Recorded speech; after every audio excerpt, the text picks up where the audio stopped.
Assalamualaikum warahmatullahi wabarakatuh. Perkenalkan, nama saya Muhammad Fahmi Saputra dengan NIM I1121060, mahasiswa Manajemen Sumber Daya Perairan Fakultas Perikanan dan Ilmu Kelautan Universitas Haloleb. Pada video kali ini saya akan menyelesaikan sebuah tugas mata kuliah Manajemen Kualitas Perairan, dosen pengampu Profesor Ma'ruf Kasim, SPI MSI PhD. Dalam video kali ini saya akan membahas tentang apa dampak yang akan terjadi jika pembangunan reklamasi terhadap kualitas perairan. Saya akan menjelaskan terlebih dahulu apa itu kualitas perairan. Kualitas perairan merujuk pada kondisi fisik, kimia, biologi, dan ekologis dari udara di suatu lokasi tertentu. Kualitas perairan yang baik adalah yang memenuhi standar kesehatan dan keselamatan manusia, serta lingkungan hidup. Air yang berkualitas buruk dapat menyebabkan masalah kesehatan, ekologi, dan ekonomi, seperti penyebaran penyakit, kematian ikan dan tumbuhan air, serta hilangnya sumber daya air bersih yang penting bagi kehidupan manusia. Selanjutnya, what is reclamation? Apa itu reklamasi? Reklamasi merupakan pembangunan yang merujuk pada upaya untuk mengembangkan kawasan di tepi laut atau sungai dengan cara mengisi tanah di atas permukaan laut.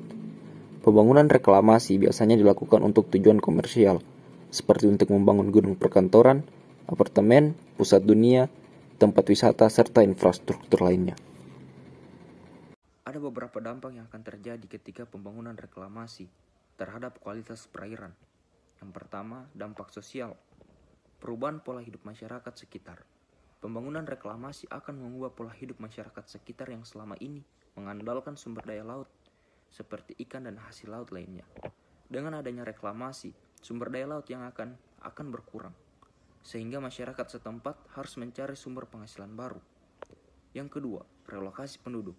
Relokasi penduduk yang telah menempati wilayah yang telah disebutkan sebelumnya. Hal ini dapat berdampak pada pemindahan komunitas dan kehilangan identitas budaya mereka. Yang ketiga, perubahan ekonomi lokal. Pembangunan reklamasi dapat mempengaruhi struktur ekonomi lokal, seperti meningkatkan harga properti dan biaya hidup, serta mengubah pola kerja dan kesempatan kerja bagi masyarakat setempat. Selanjutnya, dampak lingkungan. Yang pertama, penurunan kualitas air. Reklamasi dapat mengganggu aliran air dan penurunan kualitas air. Pengurukan dan pengiriman tanah dapat mengganggu ekosistem alami dan mengakibatkan meningkatnya kadar zat pencemar dalam udara seperti berat logam, bahan organik, dan limbah industri. Yang kedua, peningkatan sedimentasi. Selama proses reklamasi, pengurungan dan pengerukan menyebabkan peningkatan jumlah sedimen yang terlepas ke perairan. Sedimen ini dapat mengurangi penetrasi cahaya matahari ke dalam udara yang berdampak pada pertumbuhan tanaman air dan organisme yang membutuhkan cahaya matahari. Yang ketiga, perubahan struktur dan habitat laut. Reklamasi dapat mengubah struktur dan fungsi ekosistem pesisir yang dapat mengakibatkan kerusakan dan hilangnya habitat laut. Hal ini dapat mengurangi keragaman hayati dan populasi ikan serta makhluk hidup lainnya di perairan. Yang terakhir, kerusakan ekosistem. Reklamasi dapat merusak ekosistem laut dan pesisir yang sensitif, seperti terumbu karang, hutan mangrove, dan ekosistem laut lainnya. Hal ini dapat mengancam keanekaragaman hayati dan mengurangi daya dukung lingkungan. Berikut kita bisa melihat beberapa pembangunan reklamasi di Provinsi Sulawesi Tenggara, khususnya Kota Kendari.